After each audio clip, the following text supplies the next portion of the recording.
आज की video specially तौर पे स्कैल्पर्स हज़रात के लिए है कि जो लोग स्कैल्प करना पसंद करते हैं इस मार्केट में, इन आउट होना चाहते हैं। तो स्ट्रेटजी की तरफ चलते हैं। स्ट्रेटजी में सिंपल से कुछ रूल्स हैं जिनको आप फॉलो करने होते हैं कि जब कलर शिफ्टिंग होगी, यानी कलर शिफ्ट होगा, रेड कैंडल्स चल रही हैं तो रेड के बाद जब ग्रीन होगी, और ग्रीन के बाद जो जैसी कैंडल ग्रीन होती है वहाँ पे आपकी एंट्री नहीं होती, बल्कि आपने वेट करना है जब वो दोबारा मार्केट जो स्मॉल डॉटेड लाइन आपको नज़र आ रही है ग्रीन, उनके अंदर आई, या एटलीस्ट वो बैंड्स को नीचे की जानब ब्रेक करे और फिर जब ऊपर जाने लगे और जो कैंडल बैंड से ऊपर ब्रेक होगी उससे नेक्स्ट कैंडल पर आपकी एंट्री होती है, और नीचे आपके बैंड्स के नीचे आपका स्टॉप लॉस है, ऊपर आपका रिवार्ड है। ठीक है। अच्छा जी, इसमें जो सबसे इंपॉर्टेंट चीज़ है कि पहला सेटअप। ठीक है, जो पहला सेटअप है उसी पे आपने फोकस करना है। ग्रीन से जब रेड कैंडल्स होती हैं जो पहला सेटअप बनता है, तो जब मार्केट दोबारा जोन्स के अंदर आती है तो वहाँ से जब वो बैंड्स को नीचे की जानब ब्रेक करती है तो वो वहाँ से आपकी एंट्री है, बैंड्स के ऊपर स्टॉप लॉस, नीचे आपका रिवार्ड है। तो स्कैल्पिंग ये होता है अमूमी तौर पर कि आप 1-1 लेके चलते हैं। ठीक है, तो ये आपकी चॉइस है कि आप 1-1 पे जाते हैं या 1.5, 1 आपका रिस्क और रिवार्ड 1.5 है, या फिर आप 1-2 रिस्क रिवार्ड के साथ जाना चाहते हैं। गोल्ड का चार्ट है जी आपके सामने। मैं मूवमेंट्स आपको दिखा रहा हूँ रात को जब FOMC आई थी, तो उसके बाद जितने सेटअप्स बने उसमें वो क्या रिजल्ट्स रहा है, क्या ज़्यादा टीपी हुए हैं या ज़्यादा स्टॉप लॉस हुए हैं। ठीक है, तो इसमें एक दूसरी एक चीज़ है कि जैसे कि ये है कि अगर एक बाई का ट्रेंड है तो आप जस्ट बुलिश भी जा सकते हैं, सिर्फ बुलिश एंट्रीज लेनी है। ठीक है, एक स्ट्रॉन्ग बाई का ट्रेंड चल रहा है तो वहाँ पे आप बैरिश को अगर वो लीव करते हैं तो वो भी ज़्यादा बेटर है। ठीक है, लेकिन स्कैल्पिंग में चूँकि आपने थोड़े से पिप्स उठाने होते हैं, आपने इन आउट होना होता है, तो वो आप दोनों साइड्स की को ना ट्रेड्स कर सकते हैं। लेकिन इसमें जो पहला सेटअप है वो सबसे ज़्यादा इंपॉर्टेंट है। मतलब ये देखें, गोल्ड अगर ऊपर गया तो वहाँ पे लातादाद काफ़ी सेटअप्स बने हैं, तो जितने भी सेटअप्स बने हैं तो सब में ऑलमोस्ट टीपी हुए हैं। ठीक है, बहुत कम स्टॉप लॉसेस हुए हैं कल FOMC के बाद। तो ये जो छोटी छोटी मूव है ये भी 5 स्टैंडर्ड आर्ट के अकॉर्डिंग अगर देखा जाए तो 500, 700, $1000 की मूवमेंट जो है ना आपकी बन रही है, जितनी जब वो बैंड्स को ब्रेक किया, मार्केट जोन्स के अंदर आई है। और फिर लेट नाइट जब मार्केट क्लोजिंग हुई, डे चेंज हुआ, वहाँ से जब ग्रीन कैंडल्स हुई तो वो तो ऑलमोस्ट स्टैंडर्ड आर्ट के अकॉर्डिंग $4000 की मूव थी। ठीक है, तो अब ये है कि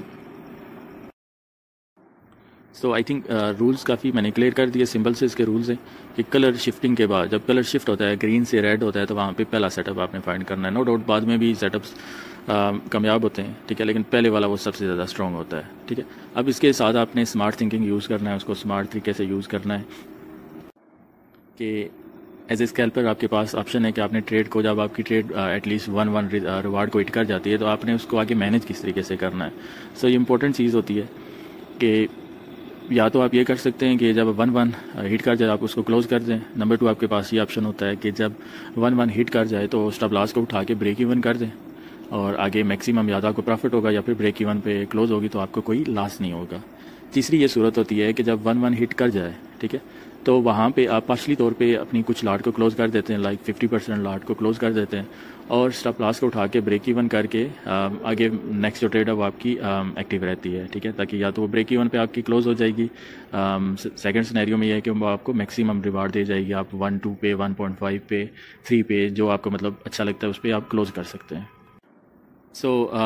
यहाँ पे मैंने आपको सारे ही ऑलमोस्ट सेटअप्स चेक कराए हैं कल रात के, और अभी जो रिसेंट जो गोल्ड की मूवमेंट हुई है न्यूयॉर्क की ओपनिंग पे, ठीक है, जो सेल में गया है, तो इसमें मैंने आपको जो स्ट्रॉन्ग सिनेरियो बता दिया है कि जब वो कलर शिफ्ट होता है ग्रीन से रेड में, तो पहला जो सेटअप है जब मार्केट वो प्रॉपर जोन्स में जाती है तो वो सबसे ज़्यादा पावरफुल होता है। अच्छा, दूसरा ये है कि गोल्ड में भी अच्छे रिजल्ट्स हैं, लेकिन सबसे जो बेटर रिजल्ट्स हैं इसमें इंडाइसिस के हैं। ठीक है, इंडाइसिस लाइक US30 हो गया, नस्टक हो गया, SP 500 हो गया, जर्मन 40 हो गया, इस तरह के जो पेयर्स हैं इनमें इसके बहुत ही बेटर किस्म के रिजल्ट्स हैं। और स्पेशली क्योंकि ये लेट नाइट भी अच्छा परफॉर्म करते हैं जब करेंसी पेयर्स गोल्ड जो है ना स्लीपिंग मोड में चले जाते हैं। तो US30 का चार्ट है आपके सामने कि जब वो कलर शिफ्ट हुआ है, मार्केट दोबारा जोन्स में गई है, तो वो उसने एटलीस्ट 1-1 हिट किया या 1.5 हिट किया। फिर मैनेज का मैंने आपको सारा सिनेरियो बता दिया कि आपने मैनेज किस तरीके से करना है। आपके पास 3 ऑप्शंस होती हैं, वो आप कुछ भी कर सकते हैं, टेलिंग भी कर सकते हैं। ठीक है, स्कैल्पर्स के लिए बेस्ट है कि आप स्कैल्प्स करें। सबसे बेटर रिजल्ट्स जो हैं वो मैंने आपको बता दिए कि इंडाइसिस पेयर्स पे हैं, और इंडाइसिस में सिंपल मेथड है कि आप US सेशन के बाद बैड, US सेशन जैसे स्टार्ट है आप बैठ जाएँ और ट्रेड्स लेके अपना टारगेट लेके साइड पे हो जाए। ठीक है, तो US30 कल जब ऊपर गया है तो मल्टीपल सेटअप्स बने, उसमें कामयाबी का जो रेशियो है कि जब जब मार्केट जोन्स के अंदर आई है तो वो ग्रीन जब कैंडल्स थी उन्होंने बैंड्स को ब्रेक किया तो वो आपको रिवार्ड दे के ही गए हैं, ठीक है। फिर कलर शिफ्ट के बाद भी पहला सेटअप है स्ट्रॉन्ग होता है, ठीक है। तो उसके बाद जब दोबारा वो, लेकिन ये कि ओवरऑल बुलिश थी तो वो रेड वाला ज़्यादा मतलब वहाँ से नहीं आई, लेकिन फिर ग्रीन हुई दोबारा मार्केट ने वो एक अपना वो ब्रेक किया हायर हाई, तो कलर शिफ्ट जब हुआ तो वहाँ से रिवार्ड है, ठीक है। सो ओवरऑल आप जो एक ट्रेंड है उसके अकॉर्डिंग भी आप चल सकते हैं। Last but not the least, ये जो वीडियो है स्पेशली स्कैल्पर्स के लिए है कि जो जस्ट मार्केट में स्कैल्प करना चाहते हैं, ताकि मैंने इसमें रूल्स मेंशन कर दिए हैं कि आपने कैसे ट्रेड करनी है और आपने उसको मैनेज कैसे करना है। Thank you ji.